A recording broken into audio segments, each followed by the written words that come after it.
Neal. And I'm Clark Neal. Together, we're Unicoi Preserves. Our pumpkin and Pepita loaf is the perfect thing to make for these fall months, or really any time of the year. We know you're going to love it. So Susie, how do we get started? Well, we start with a can of pumpkin. Oh, super. And it is the pure pumpkin. I love that because you know what's in there? Yeah, 100% pumpkin. That's the only thing on the ingredient list. And it's in a can. It's easy. You open it up and put it in a bowl. Right, so we've already done that. And you notice we don't have a mixer today.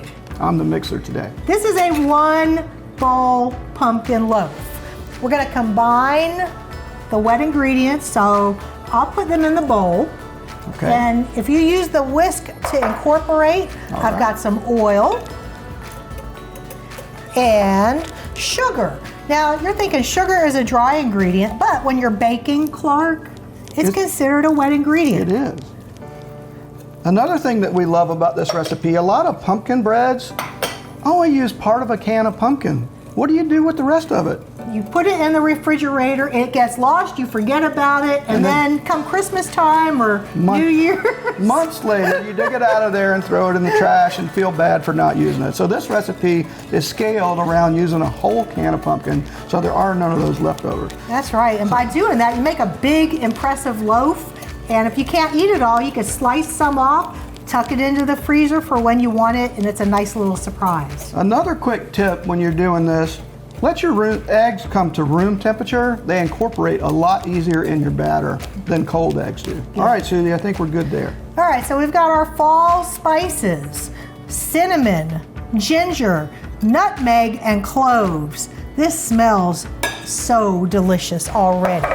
Then we've got leavening agents, baking powder, baking soda, and a little bit of salt to balance the sweetness. I'm gonna whisk this. Yeah, just whisk, whisk, whisk. Get that spice mixture all nice and incorporated. Make sure there's no lumps in there so your loaf comes out pretty. Right, right. You don't want any pockets of spices. You want it to be evenly incorporated.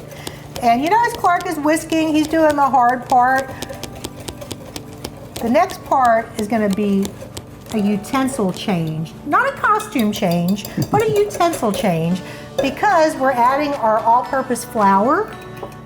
And you don't want, anytime you're baking, to over whisk the flour, because that, Clark, is what gives you tough baked goods. It overdevelops the gluten and makes stuff tough. So I'm just going to fold this in. You're going to need to work it well to get the lumps out, but don't aerate it too much. Right, that's why you went away from the whisk to the spatula. And I picked up a loaf pan at Ingles. This is a 9x5. They also make a smaller one, so look for the one that says 9x5 because this is a big batter and you don't want it to overflow into your oven. No. So we've sprayed it with the non-stick cooking spray. And all these ingredients, the whole recipe, the printable recipe. I wish you could smell this right now, and it's going to get even better as it cooks, but those fall aromas brings you right back to childhood, cookies, Thanksgiving, holidays, family time. And the recipe is on the Ingles website. That's right. Ingles-markets.com. You can pull it up on your phone when you're doing your shopping. I like to add these ingredients to my online order, and that way I can just stop by Ingles curbside and they bring out the groceries to the car. So if I wanted to bake this, I don't even have to go into the store. No, they'll do your shopping for you. I love it. All right, so once all the Absolutely love flour disappears, as you can see, there's no more white specks in there.